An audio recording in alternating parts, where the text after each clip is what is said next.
क्या ये फिट बैठता है कि 2003 में रमन सिंह अध्यक्ष थे पार्टी के, अभी अरुण साव के नेतृत्व में पूरा चुनाव लड़ा गया, तो इसका फायदा कहीं मिल सकता है क्या? और चूंकि ओबीसी समाज से आते हैं।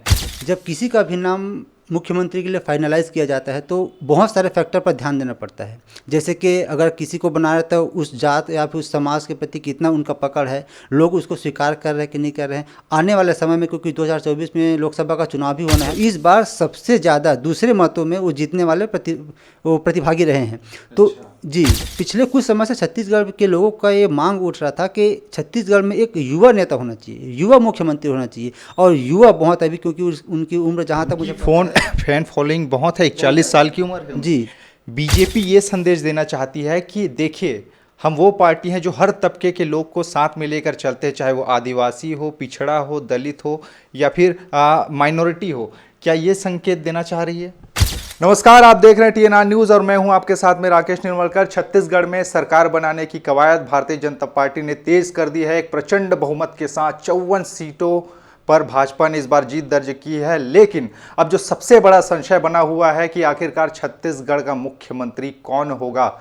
चर्चाएं बहुत सारी हैं, जिनमें कई सारे दिग्गजों के नाम हैं, कई नए चेहरे हैं जिनको पार्टी मौका देने की फिराक में है। लेकिन हम आज चर्चा करने वाले हैं कि आखिरकार कौन कौन से वो चेहरे जिन पर पार्टी दांव लगा सकती है या छत्तीसगढ़ का बागडोर आने वाले 5 साल में दे सकती है, उन पर आज चर्चा करेंगे। और चर्चा में मेरे साथ हमारे सीनियर रिपोर्टर रुपेश राजपूत रहेंगे। रुपेश जी, पहले तो आइए और चर्चा को आगे बढ़ाते हैं। पहला जो नाम है उसमें है पूर्व मुख्यमंत्री डॉक्टर रमन सिंह का। 15 साल का राजनीतिक अनुभव रहा है, 15 साल मुख्यमंत्री रहे हैं छत्तीसगढ़ के। लेकिन कितना वो सटीक बैठ पाते हैं, चूंकि बहुत बारी नए चेहरों की मांग भीतर खाने से उठती रही है। 2003 में जब वो विधायक चुनकर आए थे, उस समय वो प्रदेश के अध्यक्ष थे, तो उसका फ़ायदा उनको मिला कि उस समय के मुख्यमंत्री बने लगातार। उसके बाद में 3 कार्यकाल उन्होंने देखे अपने समय में। रमन सिंह की यदि बात की जाए तो BA MS डॉक्टर की पढ़ाई की है उन्होंने, और उनका जो राजनीतिक अनुभव है काफ़ी लंबा है। तो क्या लगता है कि पार्टी में कहीं नए चेहरों की मांग तो नहीं उठ रही है? देखिए, छत्तीसगढ़ की राजनीति में डॉक्टर रमन सिंह का नाम बहुत बड़ा है। डॉक्टर रमन सिंह बहुत बड़ा नाम है और कहीं ना कहीं छत्तीसगढ़ को जो एक संवारने का काम है या फिर छत्तीसगढ़ को भाजपा का गढ़ बनाने का काम है, वो डॉक्टर रमन सिंह ने किया है। 15 साल का राजनीतिक अनुभव, राष्ट्रीय और प्रदेश में उनका एक अलग अलग पदों पर लगभग लगातार काम करना, और अभी के जो चुनाव लड़ा गया था जो 2023 का, कहीं ना कहीं उसका जो एक होता है कंट्रीब्यूशन, वो बहुत बड़ा था।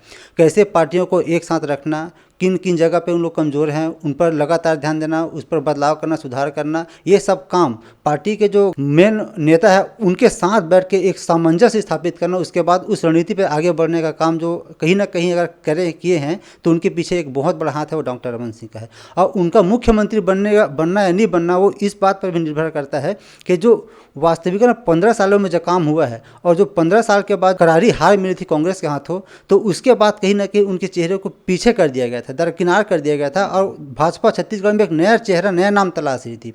और जब 2023 में चुनाव जीत कर आया है इतने प्रचंड मत के साथ, तो कहीं ना कहीं जो और बाकी चेहरा, उस पर अपने भाजपा अपना एक नया मुख्यमंत्री तलाश रही है। नया मुख्यमंत्री तलाश रही। अगला नाम जो निकल कर सामने आ रहा है वो लोरमी से अभी जो चुनाव लड़के जीते हैं, अरुण साव, पहले सांसद थे, लोकसभा सांसद, उसके बाद में उनको पार्टी ने टिकट दिया कि आप जाइए विधानसभा का चुनाव लड़िए।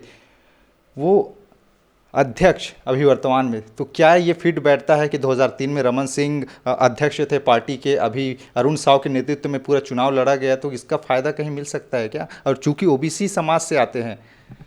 जी, जाहिर सी बात है, जो प्रदेश में अध्यक्ष रहते हैं सबसे बड़ी और पहली दावेदारी उन्हीं की होती है, क्योंकि ये वर्तमान में जो प्रदेश अध्यक्ष है वो अरुण साव जी है। जैसे कि आपने बताया कि ओबीसी वर्ग से आते हैं, उनका बहुत बड़ा पैठ है ओबीसी वर्ग में।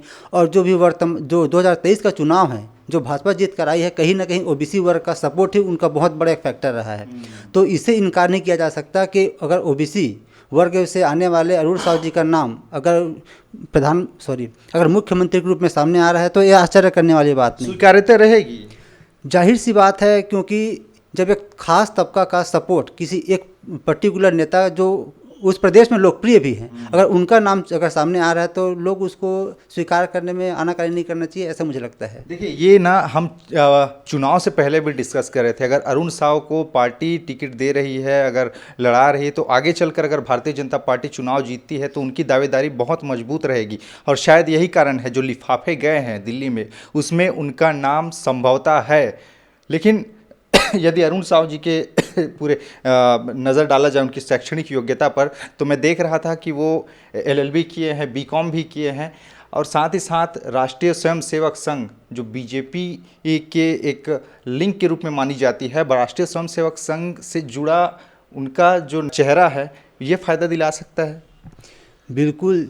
देखिए राकेश जी, जब किसी का भी नाम मुख्यमंत्री के लिए फाइनलाइज किया जाता है तो बहुत सारे फैक्टर पर ध्यान देना पड़ता है। जैसे कि अगर किसी को बना रहे तो उस जात या फिर उस समाज के प्रति कितना उनका पकड़ है, लोग उसको स्वीकार कर रहे हैं कि नहीं कर रहे हैं। आने वाले समय में क्योंकि 2024 में लोकसभा का चुनाव भी होना है, तो उसका इस पर कितना इम्पैक्ट पड़ेगा।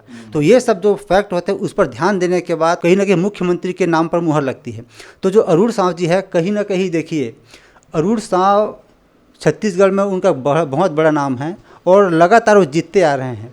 अभी वर्तमान में पार्टी के प्रदेश अध्यक्ष भी हैं, तो उनका नाम सर्वप्रथम इसलिए भी है क्योंकि उसका एक जो छवि है राजनेता के रूप में वो बहुत बड़ा है। और इससे भी इनकार नहीं किया जा सकता, क्योंकि जो एक प्रकार का जो एक एटमॉस्फेयर है तैयार करते हैं चुनाव के लिए। तो जब चुनाव से पहले जैसे कि हम लोग एनालाइज किए थे राकेश जी, और हम लोग लगातार फील्ड में भी रहे हैं, तो चुनाव से 1-1.5 साल पहले माहौल बिल्कुल अलग था। लेकिन 1-1.5 सालों में ऐसा एक बैकग्राउंड तैयार किया गया है, ये जाहिर सी बात है, इसका श्रेय जाता है पार्टी के संगठन को और उनके नेता को, कैसे उसको हैंडल किए हैं।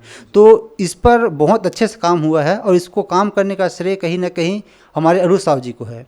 तो अरुण साव जी का अगर नाम सामने आ रहा है तो फिर लोग उसको स्वीकार भी करेंगे और उसके जो नक्शे कदम हैं उस पर काम करना ही पसंद करेंगे। अगला नाम OP चौधरी का भी उठ रहा था, और ये OP चौधरी का नाम इसलिए भी बहुत ज़्यादा उठ रहा था क्योंकि जब रायगढ़ में एक रैली में गए थे, अमित शाह गए थे, गृह मंत्री अमित शाह, तब उन्होंने कहा था लोगों से वहाँ के कि आप OP चौधरी को जिताइए, इसको बड़ा आदमी बनाने का काम मेरा है। तो ये जो संकेत है, इसे लेकर अब उसके क्षेत्र में लोग हवन कर रहे हैं और जश्न मना रहे हैं। ये कहीं कारण तो नहीं है, ये दावेदारी के रूप में देखते हैं OP चौधरी, क्योंकि कलेक्टर भी रहे, प्रशासनिक अनुभव उनका बहुत अच्छा है। तो क्या एक युवा चेहरे को राज्य की कमान सौंपी जा सकती है?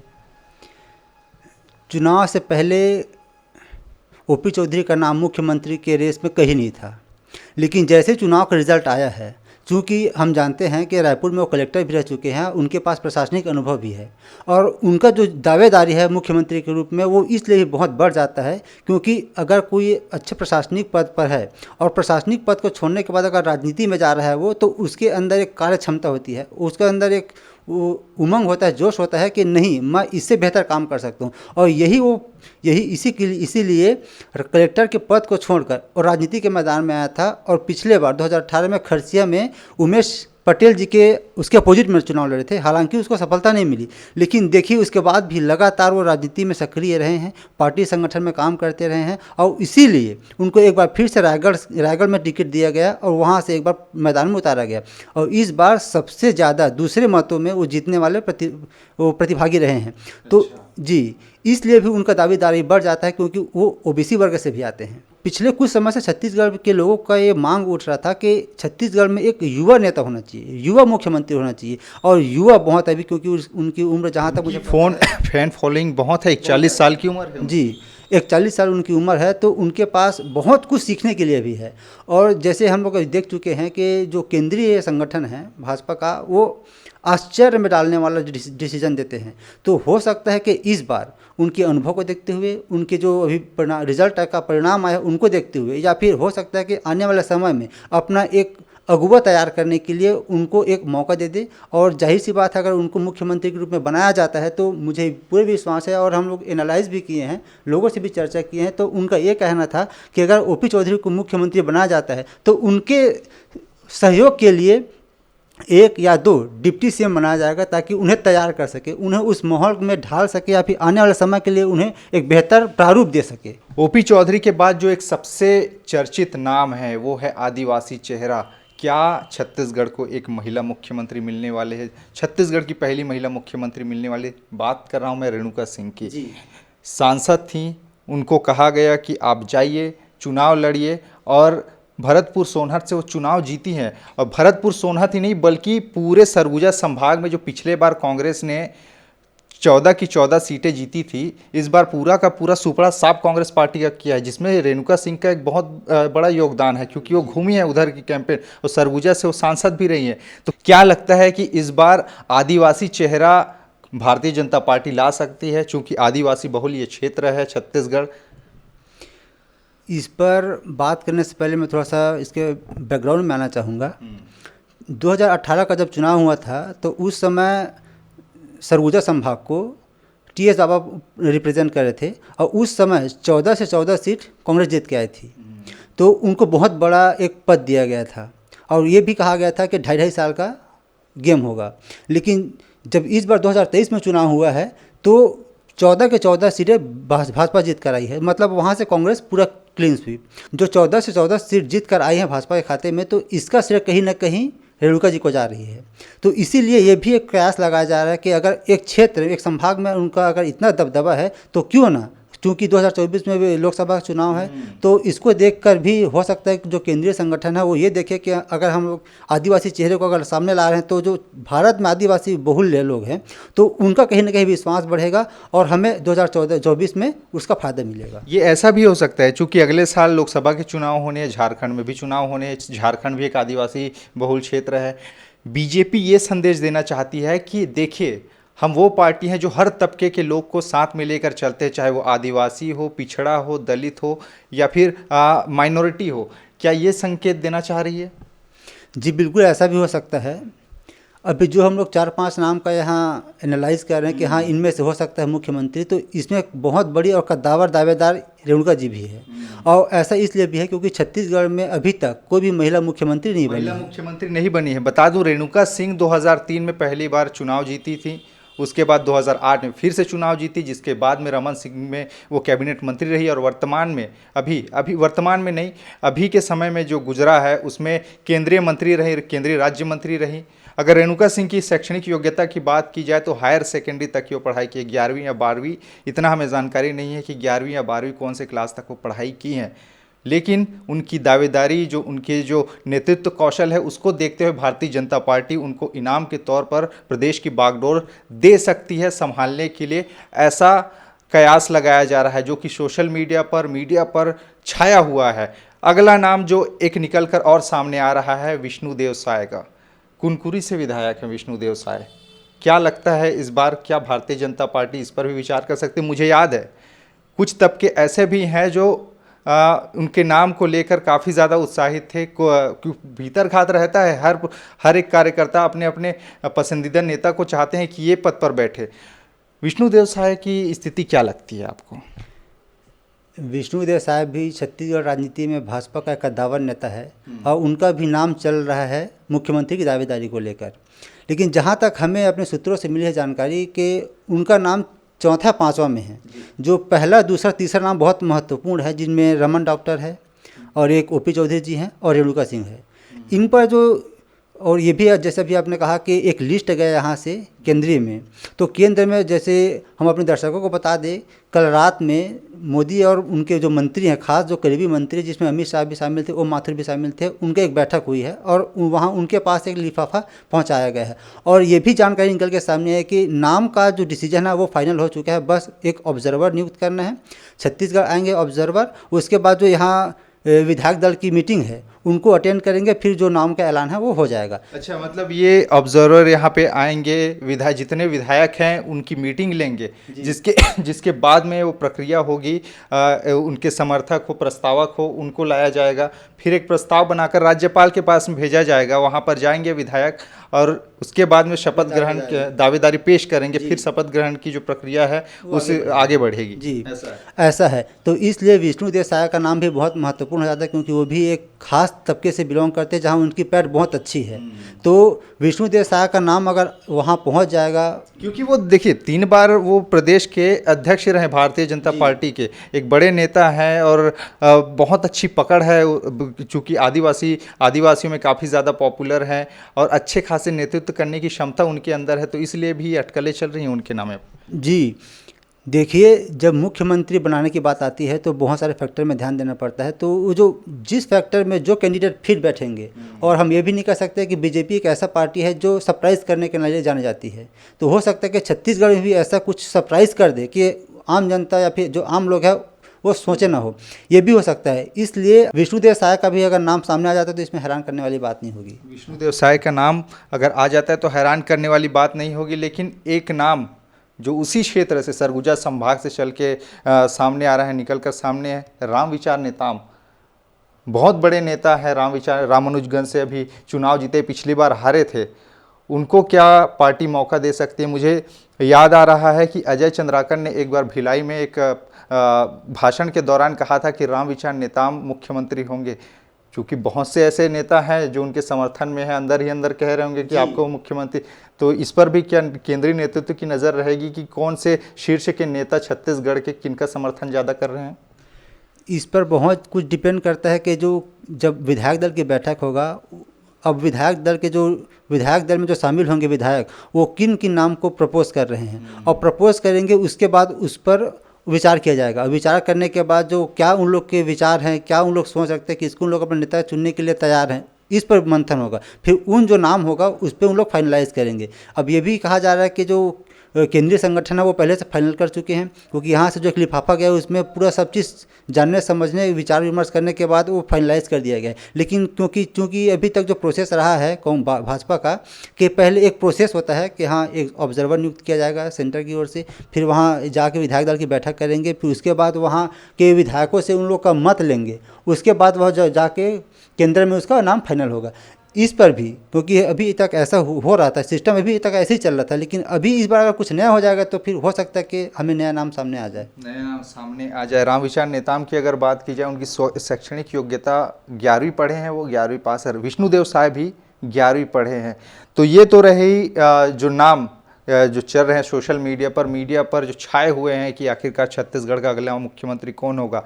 ये अटकलें उस दिन विराम लग जाएंगी जब वह केंद्रीय नेतृत्व इसका नामों का ऐलान करती है कि आखिरकार कौन होगी। लेकिन ज़्यादातर संभावनाएं 2-4 नाम जो हमने शुरुआत में आपको बताया, डॉक्टर रमन सिंह, ओपी चौधरी, रेणुका सिंह, विष्णुदेव साय और अरुण साव की दावेदारी बहुत ज़्यादा मजबूत दिख रही है। लेकिन ये देखना दिलचस्प होगा कि आखिरकार छत्तीसगढ़ की बागडोर अगले 5 साल किनके हाथ में जाती है, कौन छत्तीसगढ़ की दशा और दिशा उसको तय करने वाले हैं। क्योंकि बहुत बड़ा, और एक बात और है यहाँ पे, जैसा कि खबरें आ रही हैं कि बहुत सारे 4 नाम गए हैं, लेकिन उसमें एक को मुख्यमंत्री बनाएंगे और 2 उप मुख्यमंत्री होंगे, ऐसा भी चर्चा है। यदि मान के चलिए यहाँ पर अरुण साव को अगर मुख्यमंत्री बना दिया जाता है तो रमन सिंह की भूमिका क्या हो सकती है? बिल्कुल सही बोल रहे हैं। ऐसा हम लोग को भी पता चला है अंदरूनी बात, कि अगर एक मुख्यमंत्री बन रहे हैं, चाहे वो कोई भी हो, एक डिप्टी सीएम बनाया जाएगा, या फिर दो की बात चल रही है जी, 1 या 2 बनाया जाएगा। जहाँ तक मुझे जानकारी है 1 बनाया जाएगा। और अगर आप मुझसे पूछेंगे कि कौन मुख्यमंत्री हो सकते हैं और कौन डिप्टी सीएम हो सकते हैं, तो मेरे हिसाब से ये लगता है कि अगर नया चेहरा तलाश कर रहे हैं बीजेपी छत्तीसगढ़ के लिए, तो वो होगा, क्योंकि लगातार लोगों की मांग उठ रही है कि यहाँ एक युवा नेता, एक युवा मुख्यमंत्री के चेहरा हम देखना चाहते हैं, तो ओपी चौधरी होगा। क्योंकि जब आपको याद होगा जब यहाँ अमित शाह जी आए हुए थे, तो अमित शाह जी की अगवानी ओपी चौधरी किए थे।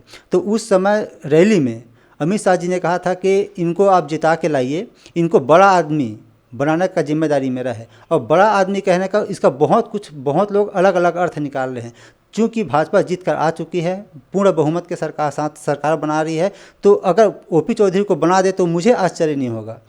ऐसा मैं इसलिए बोल रहा हूँ क्योंकि मुझे बहुत लोग बोल रहे हैं और बहुत लोगों से मैं मिल रहा हूं, तो उन लोग का जो प्रतिक्रिया आ रही है ना, उसके आधार पे मैं बात कर रहा हूं। साथ साथ में उसके पास प्रशासनिक अनुभव है, वो एक नया चेहरा है, युवा चेहरा है, और उसके पास एक ललक है, जोश है, उमंग है कि मैं कुछ करना चाहता हूं। तो हो सकता है कि इस बार जो वहाँ से लिफाफा में बंद हो के जिनका नाम आया, ओपी चौधरी हो मुख्यमंत्री के रूप में, और जो डिप्टी सीएम है या तो अरुण साव बना सकते हैं, अरुण साहू जी को या मुख्यमंत्री रमन सिंह को, ताकि उनके निगरानी में, उनके संरक्षण में एक ऐसा नेता तैयार किया जा सके जो छत्तीसगढ़ के आने वाले समय के लिए एक लीडर के रूप में मिल सके। ये देखना बड़ा दिलचस्प होगा कि आखिरकार जो नामें चल रही हैं उनमें किनके नाम पर मुहर लगता है, या छत्तीसगढ़ को पहली महिला मुख्यमंत्री मिलती है, या ओबीसी समाज को साधने की जो कोशिश है वो भारतीय जनता पार्टी करती है। इन सभी पर विचार विमर्श पार्टी के अंदरूनी नेता लगातार करेंगे। साथ ही साथ विधायकों की बैठक में ये बात साफ हो जाएगा कि किनके समर्थन में वहाँ विधायक जा रहे हैं। बहरहाल इस खास पेशकश में इतना ही। अगले वीडियो में होगी आप सबसे फिर मुलाकात। तब तक के लिए नमस्कार।